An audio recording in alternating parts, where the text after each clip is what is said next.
Oi pessoal, tudo bem? O P Notícias de hoje vai falar com Everton Renault. Ele tem um papel muito importante no ensino infantil particular aqui em Curitiba. Everton, para a gente começar, eu queria que você fizesse um apanhado geral sobre a situação das escolas de ensino infantil particulares aqui em Curitiba nesse momento de isolamento social.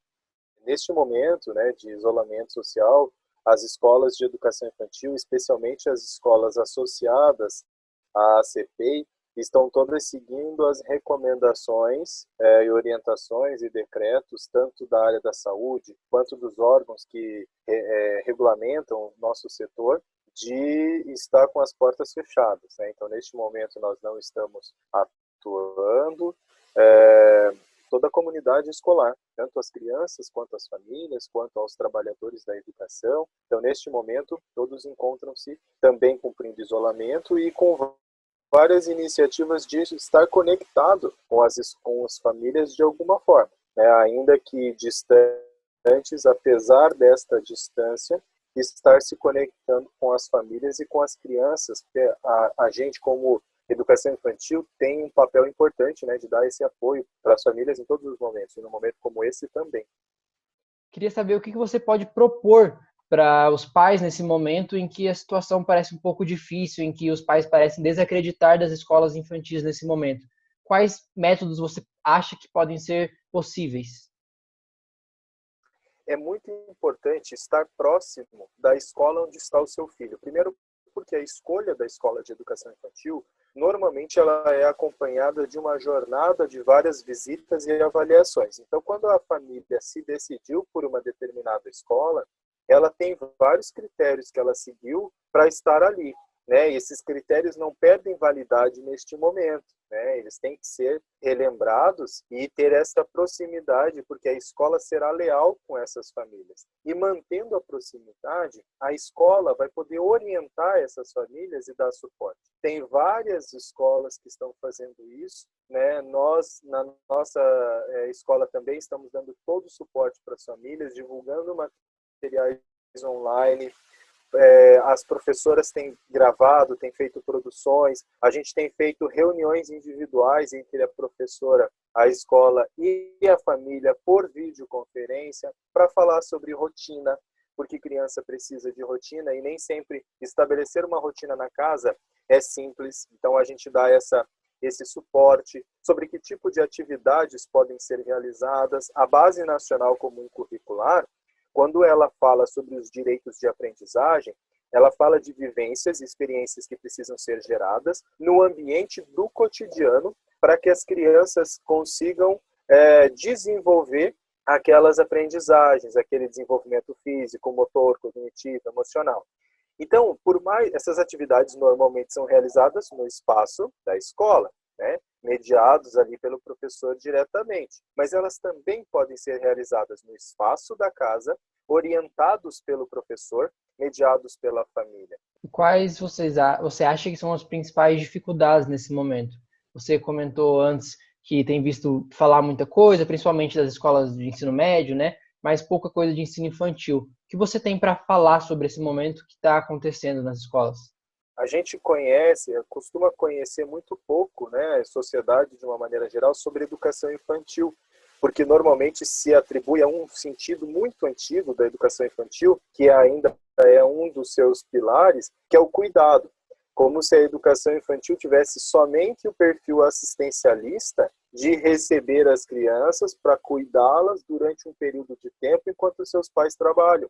Mas a educação infantil está muito distante disso, ela é muito mais evoluída, né? São durante todas essas horas do dia, o pilar do cuidado está presente o tempo todo, porque a gente está falando de crianças que bebês, né, ou crianças até os seus 5 anos, que têm necessidade de um apoio constante para suas atividades. Então, o cuidado está presente. Mas o desenvolvimento faz parte em grande escala. E aí existe base nacional comum curricular para estabelecer que tipo de vivências, quais são os direitos de aprendizagem das crianças nessa faixa de idade. A escola vai assegurar isso. É um local protegido, é um local profissional, onde a equipe que trabalha na escola tem formação, ela é composta com profissionais multidisciplinares que vão dar atendimento as crianças de uma maneira integral durante todo esse horário e cuidar do seu desenvolvimento físico, motor, desenvolvimento emocional, o desenvolvimento intelectual. Elas cuidam de tudo isso, né? Acompanham por muitos primeiros passos, muitas primeiras palavras, muitas primeiras frustrações, e ali ela tem uma série de especificidades. Normalmente, quando se fala da educação básica, neste momento de crise, por exemplo, nós temos a mediação online para orientação do conhecimento e realização das aulas. E EAD é uma atividade de bastante eficácia quando bem produzida, quando bem feita, mas ao mesmo tempo para as crianças cuja autonomia é menor, e a gente não está aqui focado em agora você vai aprender a ler e escrever, você vai aprender a contar, você vai aprender a dizer o nome de uma cor. A gente, quando propõe uma atividade na educação, por exemplo, na educação infantil, ela é vivencial e experiencial. Então, essa é uma especificidade muito importante.